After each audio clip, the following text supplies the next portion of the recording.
Huge thank you to Toyota of Naperville for letting me borrow the car in this video. Toyota of Naperville is one of the largest Toyota dealers in Illinois, ready to find the right car for you.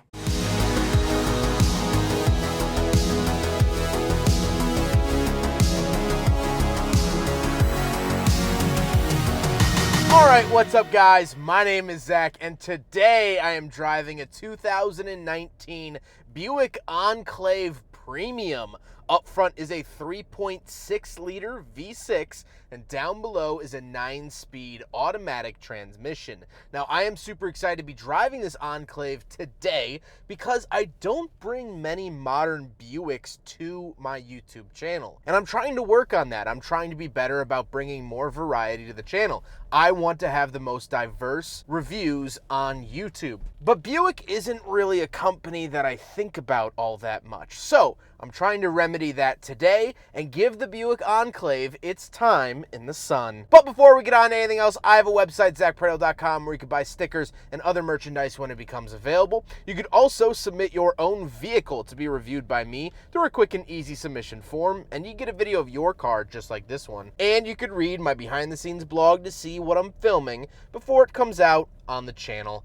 But let's get back to that 3.6 liter V6 under the hood, making 310 horsepower. Well, GM has used this engine in pretty much anything with four wheels. It was developed to replace the 3800 series of the 90s and 2000s, and so you'll find it in Buick products, you'll find it in Cadillac products, you'll find it in Chevy products, you'll find it in GMC products. I think the engine is fine. They did have some timing issues, but those kinks seem to be worked out, and overall it's not a bad driving experience. 310 horsepower is definitely very adequate for the vehicle at hand.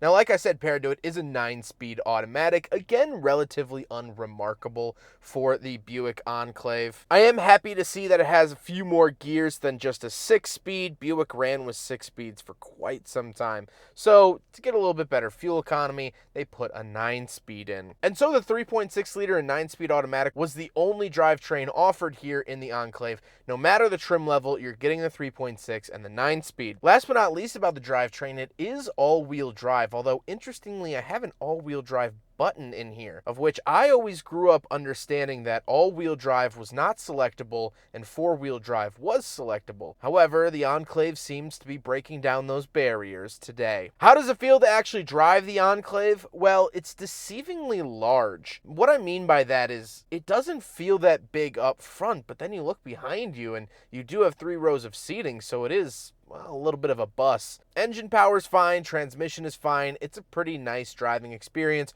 Ride quality is pretty good, which I would expect out of a Buick product, so all green lights there. With that stuff out of the way, let's talk about the interior. Well, in front of me, I have 4 physical gauges and a screen.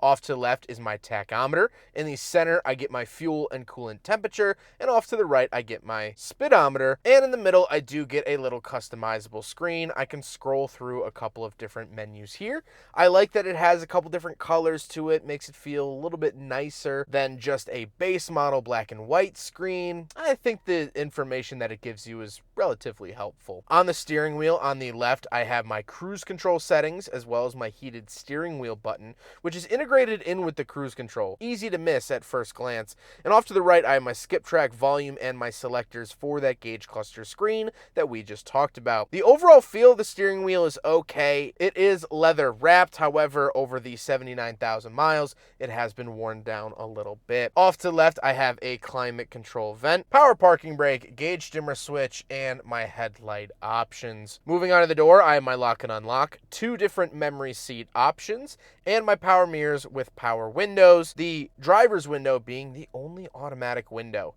Kind of interesting. Moving into the center, this is our little infotainment screen. It is touch screen and it does offer Apple CarPlay and Android Auto. Interestingly enough, when you're in Apple CarPlay, there is no app to go back to Buicks. You have to hit the home button down below.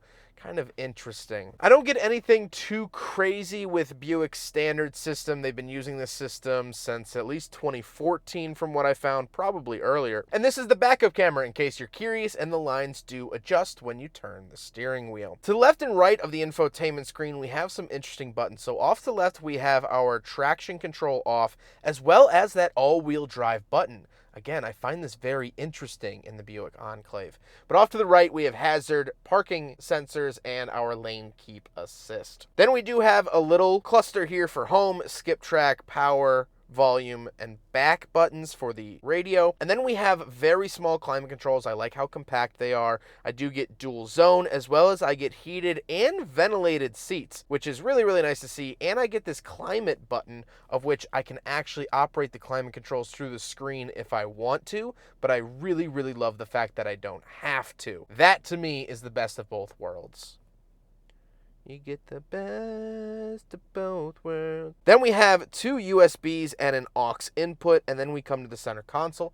The shifter off to the left is a little bit weird. However, you will see this in Cadillacs and other Chevy products. The reason I say it's weird is because there's a button on the side to shift in and out of gear, but reverse is up and then left. You have to like push it over in a kind of an awkward way. But I've grown used to these, nothing really surprising anymore. Then off to the right, we do have openable cup holders, so we will do a big freaking bottle test here in the Buick Enclave 2019 Premium, whatever. It fails. Most Buick products do fail.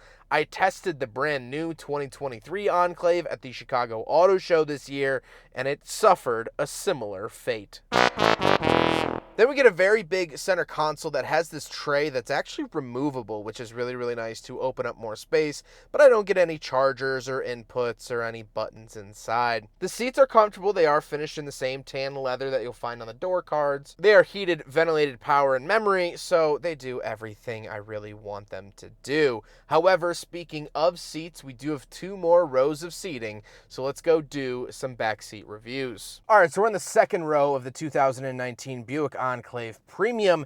A couple of things to note. First of all, knee room is good. My knees are coming a little close to the seats. That is okay. Headroom is very good. I do have vents up here and my own lights, which are actually LED, which I'm a little surprised to see. I also get my own secondary sunroof, which is really, really nice.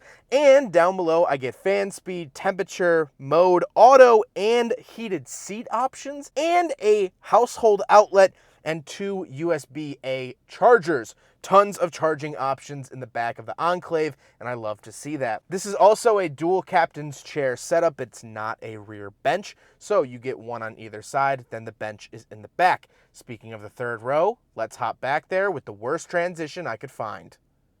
So we're back here somewhat. I can't really fit my legs behind the seat. I'm a big guy. These third rows in these SUVs aren't really built for me. If you have kids, if you have shorter people in your family, they can ride back here with much more ease than me. I'm 5'11", I'm not small, and I don't think that's a mystery.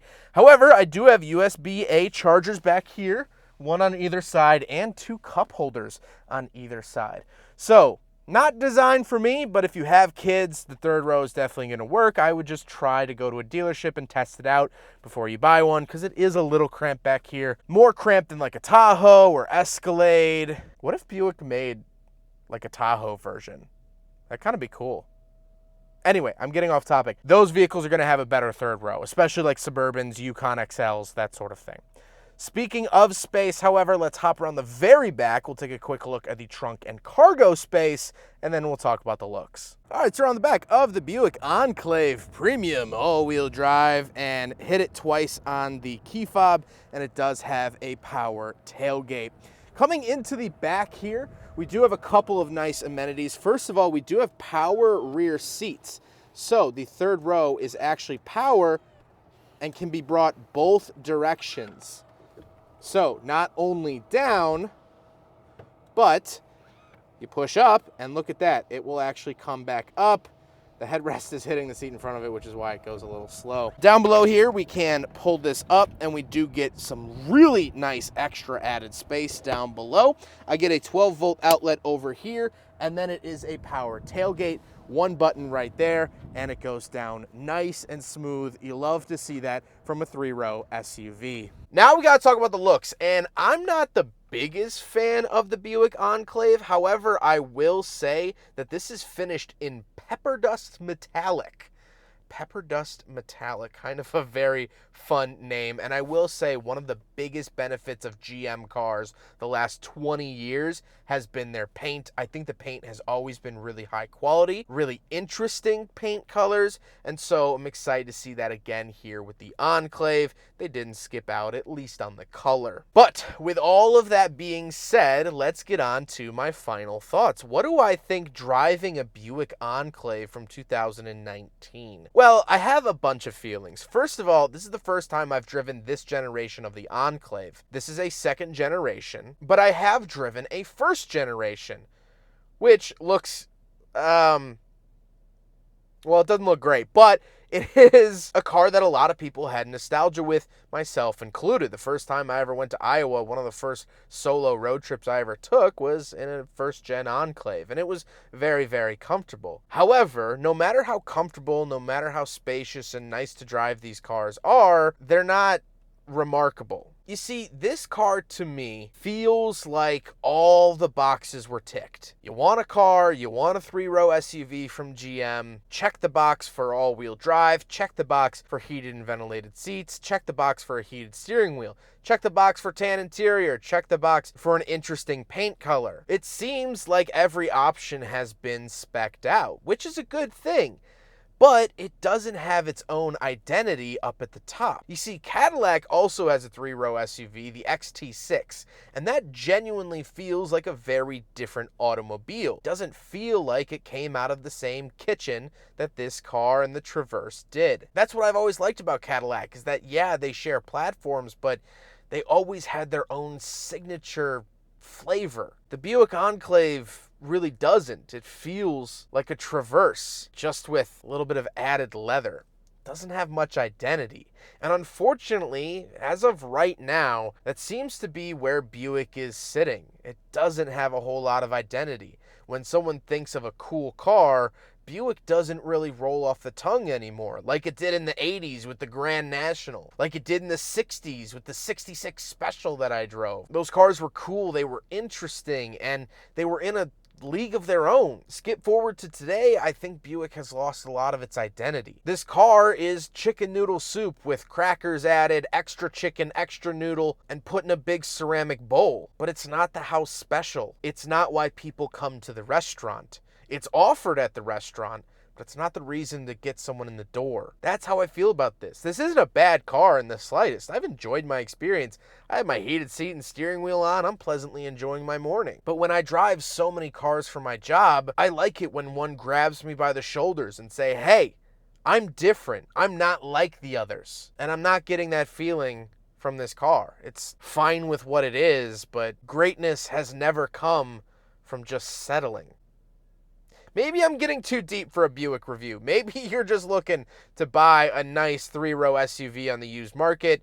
Buy an Enclave. Just don't expect to impress any of your neighbors. Well, I hope you guys enjoyed the video. Huge thank you to Toyota of Naperville for letting me take out their Buick Enclave, letting me drive a more modern Buick. They are absolutely awesome. They have tons of vehicles on the lot, not only Buicks, not only Toyotas, but tons of makes and models. They are absolutely awesome to work with. Their staff is amazing, and I cannot recommend them enough. Their information is up on the screen, as well as linked in the description below. But I hope you guys enjoyed the video. Don't forget to rate the video, comment on the video, and subscribe if you really liked it.